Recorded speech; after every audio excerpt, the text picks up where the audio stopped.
welcome to Sloths Love to Read. This is Carrie Ann. Today we're reading a very cute story about a hedgehog. This is by Ulf Stark. The Hedgehog Leaves Home. Let's get started.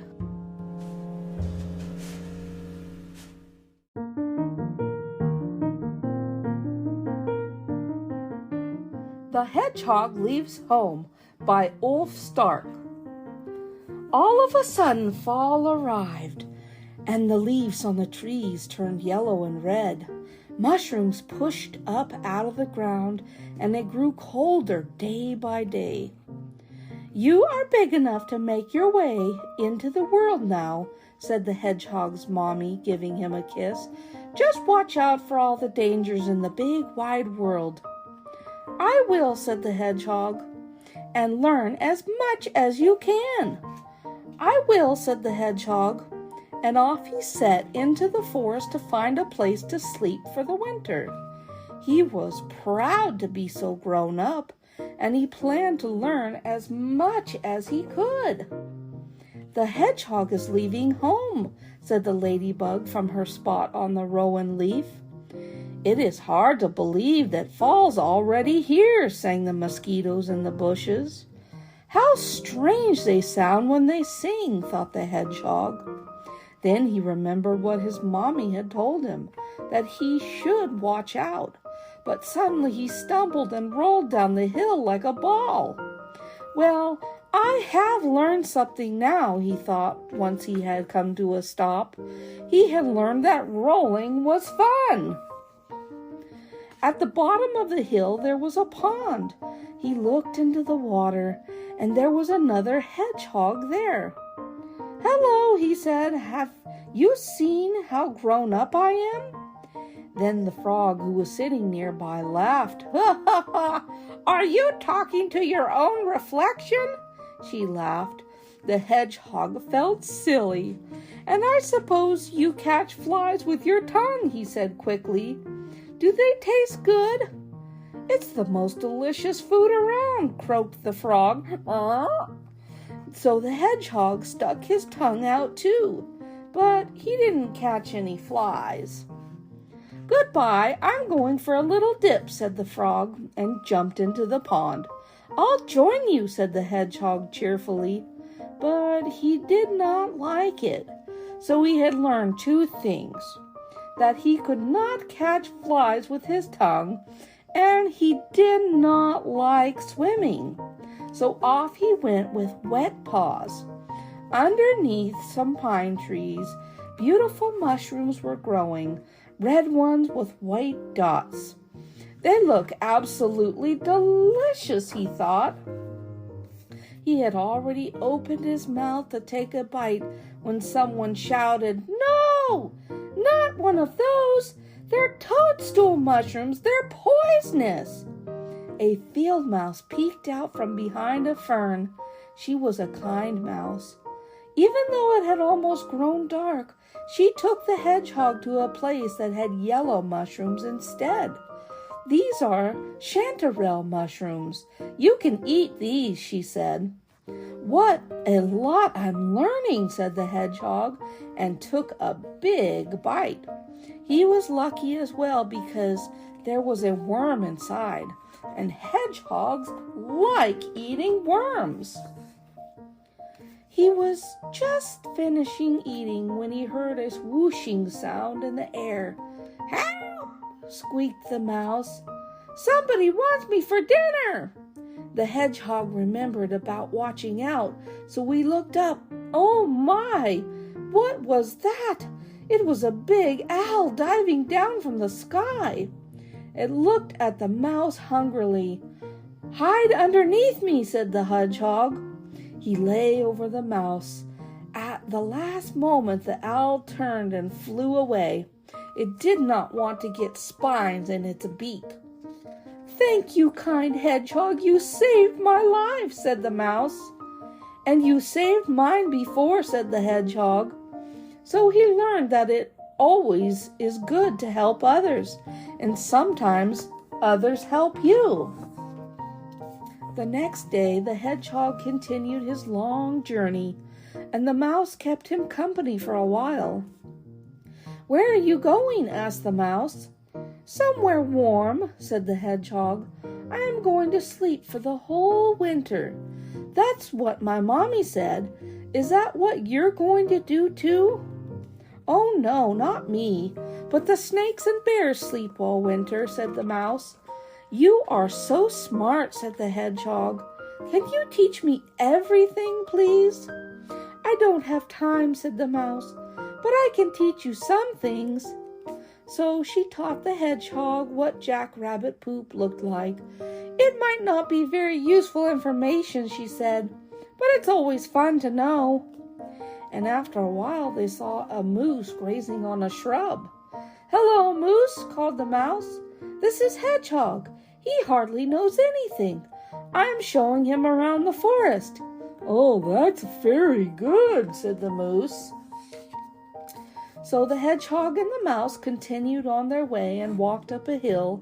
Suddenly a pine cone rolled right in front of them. "The squirrel has been nibbling on this one," said the mouse. "He is a cousin of mine. We both have large front teeth." She was interrupted by the squirrel calling from the branches above, "Watch out! Watch out! The fox is coming!" Then they saw the fox. She was pointing at them with her tail. "What do we have here?" the fox said to her cubs. "A mouse and a hedgehog? Let's hunt them. Just do what Mommy does." And she took a great big leap. Her cubs copied her, but they bumped into each other and rolled around laughing, and they got their tails all tangled together. "Hurry up so they don't get away," said the fox. "Hurry up so they don't catch us," said the mouse.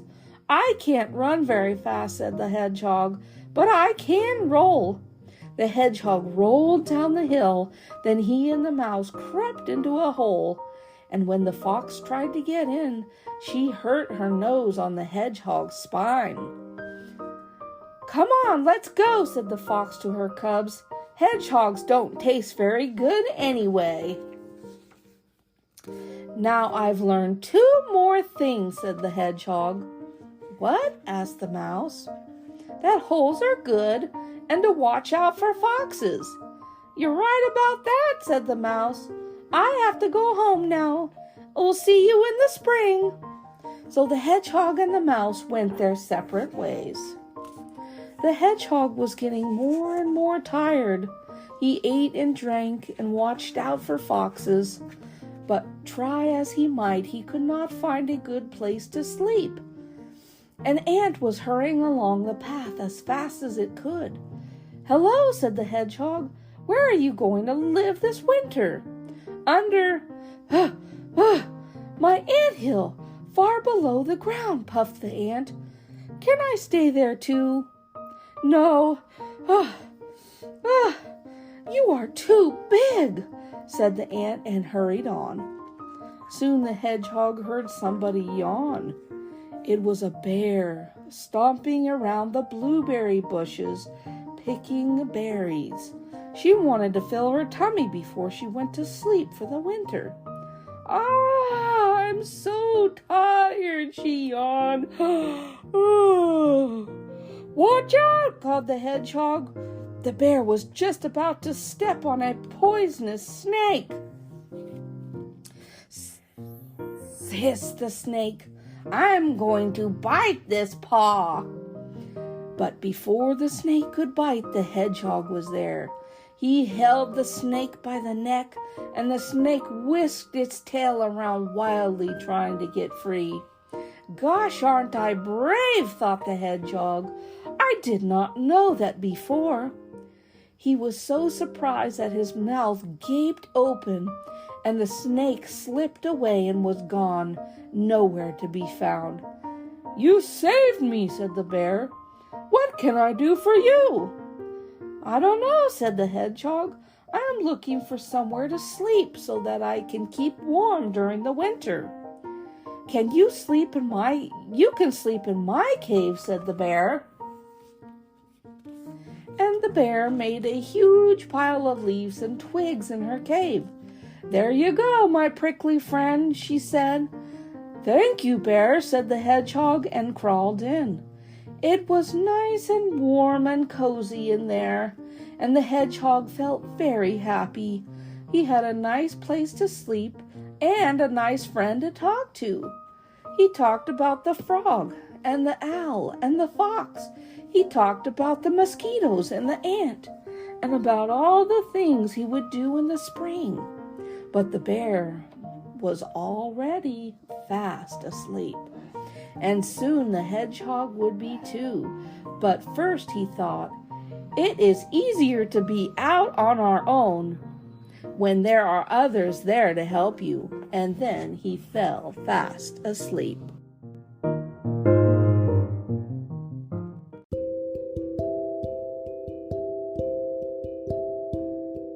Oh, what an adorable story. I absolutely love hedgehogs. They are so cute.